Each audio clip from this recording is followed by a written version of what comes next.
9:02 p.m. Vamos a hablar de Omicron. De Omicron, porque ya son más los ministros que van anunciando públicamente que han sido contagiados con coronavirus. Y en este contexto tenemos la situación de estoy contagiado con Omicron, me tengo que quedar en mi casa. Puedo hacer trabajo remoto porque soy un paciente que puedo estar en riesgo y no me quiero contagiar. ¿Puedo hacer trabajo remoto? Sí, no. Hay una norma que ha entrado en vigencia y que reclama a los trabajadores a presentar, primero, estar vacunados, por lo menos con las 2 dosis, ya no 3, con las 2 dosis por lo menos, si ese es el caso de Johnson & Johnson, si alguien se fue a vacunar fuera, una sola dosis, pero por lo menos acreditar la vacunación y presentar el carnet de vacunación. Caso contrario, se le manda a trabajo remoto, pero sí su puesto de trabajo no aplica para trabajo remoto, y entonces ahí viene la disyuntiva, la suspensión sin goce de haber, obligar a un trabajador a ir, pero si es que se encuentra con otro trabajador que lo contagió, se puede demandar al empleador. La situación empieza a complicarse. Vamos a desglosar toda esta información y la nueva norma con el abogado laboralista Javier Dolorier. Doctor Dolorier, ¿cómo está? Buenas noches. Muy buenas noches, Pamela. Gusto saludarla. Gracias por atendernos. A ver, la norma exige que todos los trabajadores acrediten a tener la pauta de vacunación completa, ¿correcto? No la tercera dosis, la de refuerzo, sino la pauta inicial de 2 dosis o 1 dosis si es la vacuna Johnson & Johnson. En efecto, recordemos que se discutió mucho el tema en relación al derecho de un trabajador a no vacunarse. Esto fue solucionado estableciendo lo siguiente: si un trabajador está con la dosis completa, debe acceder a un puesto de trabajo. Si el trabajador no se ha querido vacunar y su labor se puede realizar a distancia, realizará la labor de manera remota. Claro. Pero si el trabajador que no ha querido vacunarse solamente puede realizar labor presencial, entonces en ese caso se efectúa lo que se llama la suspensión perfecta de labores, de manera individual. Ese trabajador no laborará y tampoco percibirá remuneraciones durante el tiempo en que se mantenga la decisión de no vacunarse y no tener la pauta completa. Eso ya está vigente y se viene aplicando. ¿Y por cuánto tiempo se puede sostener esta situación de suspensión perfecta? Claro, el empleador no se perjudica porque no le paga un sueldo a alguien que no está trabajando y que no lo está haciendo por una decisión particular. En la medida en que no se le puede obligar a vacunarse, ok, pero tu trabajo tiene que ser presencial, no lo puedes hacer, no te pago. ¿Por cuánto tiempo se contempla que esto es así? ¿Por cuánto tiempo este empleador va a prescindir de un trabajador? Claro, la norma no establece un plazo máximo. Puede llevarse de manera indefinida en el peor de los casos, pero el empleador también se perjudica en la medida que puede ser un trabajador que realiza una labor importante, una labor valiosa para la organización, y tendría que buscar a un reemplazo, y a ese reemplazo tiene que pagarle o reorganizar el trabajo al interior de la empresa a fin de no afectar la productividad. Pero esas son las situaciones que se presentan por la negativa de varias personas de no querer vacunarse.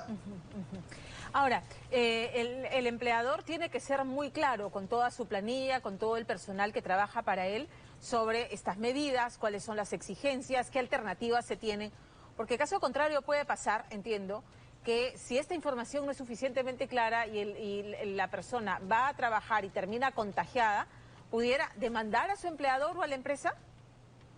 A ver, si un trabajador tiene la pauta completa de vacunación, debe acudir a trabajar.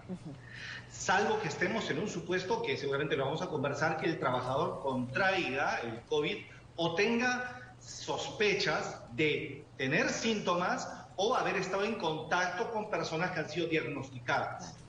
Pero en principio, si el empleador permite el ingreso de una persona no vacunada al centro de trabajo, y esta persona además contagia a otras, aquí incurre el empleador en responsabilidades respecto a los trabajadores que han sido contagiados, y un trabajador podría eventualmente pedir una fiscalización a SUNAFIL para aplicar la sanción correspondiente.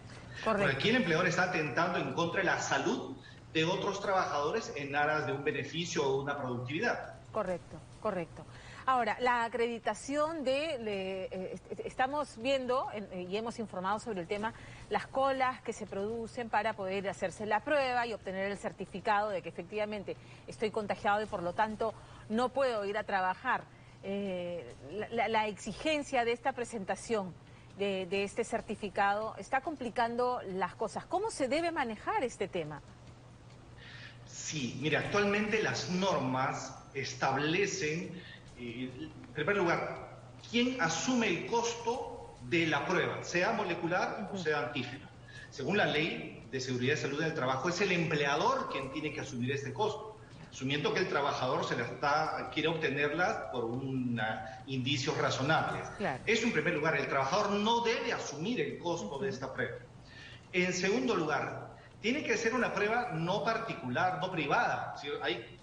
Se pueden conseguir pruebas de manera por delivery, ¿no es cierto? Pero esas pruebas no tienen valor. Tiene que ser una prueba del MINSA o de salud o de un laboratorio que tenga convenio con la EPS del empleador o un laboratorio reconocido. Este es un detalle bien importante porque se está promocionando los kits para hacerse el autoexamen en casa. Este kit no vale para, digamos, no tiene valor oficial para esta relación laboral, para la presentación ante el empleador. Distingamos, en primer lugar, si un empleador solamente exige prueba molecular al trabajador, está infringiendo la ley, eso ya lo precisó el Ministerio de Trabajo, y la multa es muy importante, la multa es de 241.000 soles si es que el empleador exige solamente prueba molecular. O sea, es suficiente con una antígena que resulta positiva, suficiente. Pero tiene que ser una antígena. ¿Perdón? Pero no cualquier antígena, por no eso, una conseguida de manera privada, con personas individuales que las están expendiendo vía delivery, sino en un laboratorio que esté reconocido para llevar a cabo este examen. Entonces, por eso el autotest no tiene validez, el autotest para justificar mi ausencia en el trabajo. Me he hecho el autotest y estoy positivo a COVID. Eso no sirve para justificar. Así es. Ojo, el empleador no está obligado a reconocer. Pero ¿qué está pasando en la actualidad? Ante la sobresaturación de los laboratorios, sean públicos, sean privados, los empleadores están de alguna manera aceptando estas pruebas porque, en primer lugar, confían en el trabajador, ven los indicadores, que ya tenemos un 35-38% de positividad y es muy posible que el trabajador, que además tiene síntomas, tenga el COVID. Claro. Y además trata de proteger a los otros trabajadores que están concurriendo. Entonces, un empleador puede válidamente otorgar este permiso, sí lo puede hacer. Pero aquí, Pamela, entramos a una dificultad que seguramente la conversaremos, que es el reconocimiento del subsidio a que tiene derecho el empleador por parte de salud, que es otra complejidad no prevista por la ley. Ya, entonces para terminar con ese tema y entrar a lo del subsidio, el empleador asume el costo de la prueba, número uno. Oficialmente, y la norma dice que no se le puede exigir molecular, que tiene que ser de laboratorio, un laboratorio reconocido o del MINSA, para que sea justificación oficial, tengo COVID y aceptarla como tal. Pero dada la situación de emergencia, la escasez de pruebas, la sobresaturación en laboratorios públicos y privados, el empleador puede llegar a un acuerdo con su empleado y permitir que se realice el autotest casero y que sea eso válido y eso no invalida a ninguno, al empleador no le va a caer una multa, sino que ese es un acuerdo entre ambos. ¿Es así? Así es. Correcto. Y ahora viene un tema, que es la certificación a través de un reconocimiento médico. Ya. Porque, a ver, las normas laborales establecen la obligación de las empresas de tener un médico ocupacional de salud a tiempo completo, si tienen más de 500 trabajadores, que son muy pocas las empresas del Perú, y además un médico sí contratado por horas, una empresa externa. Este médico eso del médico ocupacional, si me permite, doctor Dolorier, o sea, las empresas que tengan más de 500 trabajadores están obligados a tener un médico que haga la supervisión, la evolución de los trabajadores que vayan cayendo contagiados. Conozco el tema porque ATV tiene a una doctora que llama a cada uno a hacerle seguimiento diario a cada una de las personas que han ido contagiándose de COVID aquí. Entonces, así debe ser. Empresas con más de 500 trabajadores debe tener un médico ocupacional que haga el seguimiento de cada uno de los casos, caso por caso. Así es. Correcto. Ese médico ocupacional tiene que estar, digamos, con una jornada de más de 6 horas al día. Pero si es una empresa con menos de 500 trabajadores, como puede ser ATV, por ejemplo, sí tiene que tener un médico ocupacional que esté a disposición o una empresa que dé el servicio. Y es este médico ocupacional quien tiene que supervisar, ver el resultado y extender el certificado médico. Claro. Y en base a esa constatación del certificado médico, mediante la prueba o indicios que hayan sido determinados por el médico, se extiende el certificado y se procede con otorgar la licencia por descanso médico. Correcto, son varios pasos, no queda solamente en que tengo la prueba. Primero tiene que estar, o sea, es la prueba, luego es el certificado, efectivamente, pasa a cuarentena y a descanso médico, con goce de haber, obviamente, y en tercer lugar está el alta médica, que no solamente, o sea, está la prueba, ¿no? Pero además un certificado médico de alta, ¿no es cierto? Así es, Correcto. Que entregue, que convalide el otorgamiento de este permiso. Y además, un tema interesante, porque no solamente para los trabajadores que tengan COVID, sino también el decreto legislativo 1499 establece que los trabajadores que tengan un familiar directo con COVID y que ellos sean los responsables de cuidarlo, también pueden pedir el permiso de la licencia correspondiente. Por los días que dure el aislamiento de ese familiar. Así es. Correcto. Y también aquí se requiere un certificado médico del familiar. Lo que está ocurriendo actualmente es que los servicios médicos públicos y privados están sobresaturados, al igual que los laboratorios. De modo tal que debería haber de manera temporal durante esta pared de contagios que estamos viendo, normas más flexibles que permitan que haya un acuerdo, una aprobación de parte de los médicos y no todo este procedimiento que tú y yo hemos desmenuzado en unos momentos. El trabajador que está con COVID y que tiene que pasar a una cuarentena, no puede ser despedido, ¿correcto? O sea, puede pasar que el empleador aproveche la circunstancia para despedir al trabajador. Uy, qué pena, ya te contagiaste, bueno, o termina su etapa de cuarentena, en verdad ya no te necesitamos, gracias, chao. No, eso no puede pasar, ¿no?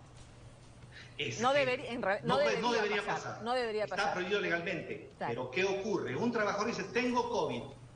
Muy bien, anda al MINSA, anda de salud, le dice el empleador, y tráeme el certificado. ¿Cuánto tiempo demora obtener ese certificado? Y vemos las largas colas que los compatriotas, los conciudadanos están haciendo para obtener ese documento. Y el empleador podría eventualmente utilizar esta demora para decirle al trabajador, bueno, no has concurrido a trabajar, abandono el puesto de trabajo, despido. Eso no debería ocurrir. No debería. ¿Y esto ocurre? ¿Cuántos días transcurren para que el empleador pueda reclamar hiciste abandono de tu puesto de trabajo? Más de 3 días consecutivos. Okay. Así es. Entonces, y ahora, hay un tema interesante también en este punto, que es si el empleador puede obligar a trabajar a un trabajador que no teniendo el certificado tiene síntomas.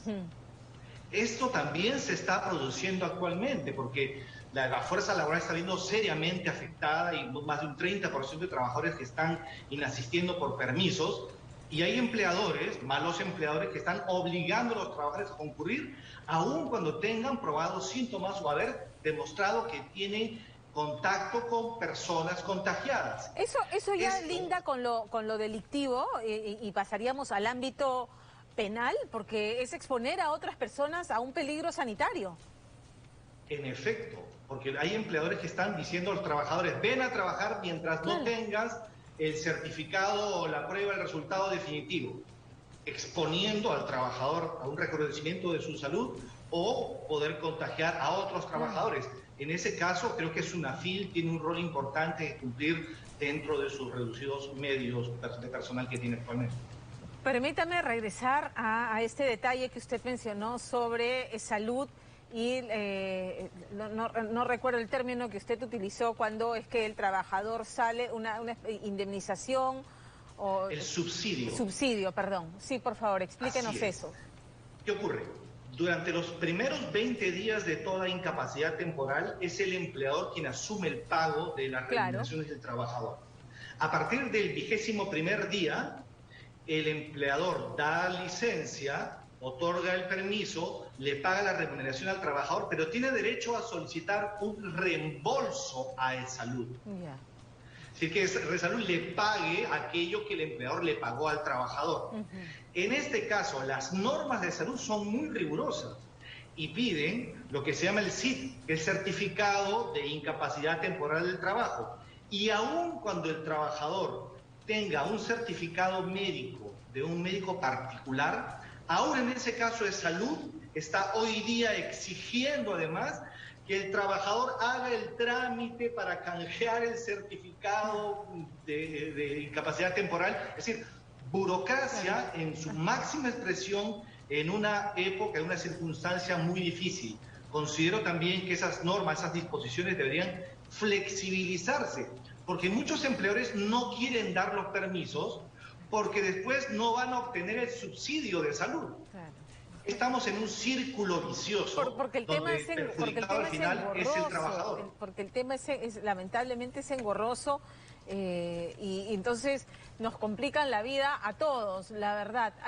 El empleador puede obligar a una persona que está con COVID, con síntomas leves, a hacer el trabajo remoto, o cuando se habla de descanso, es descanso absoluto, te vas, te recuperas, así sea un COVID casi asintomático que puede pasar con la pauta de vacunación completa, y regresas a trabajar. O te pueden decir, oye, yo te veo muy bien, igual hazme la chamba desde tu casa. Para eso es importante el certificado del médico ocupacional. Mira, eres asintomático, pero sabemos que has tenido contacto con personas de tu entorno que sí tienen COVID. Entonces, eres asintomático, guarda la cuarentena, pero veo que puedes seguir trabajando. Eso no lo define el empleador, lo define el médico ocupacional, el especialista.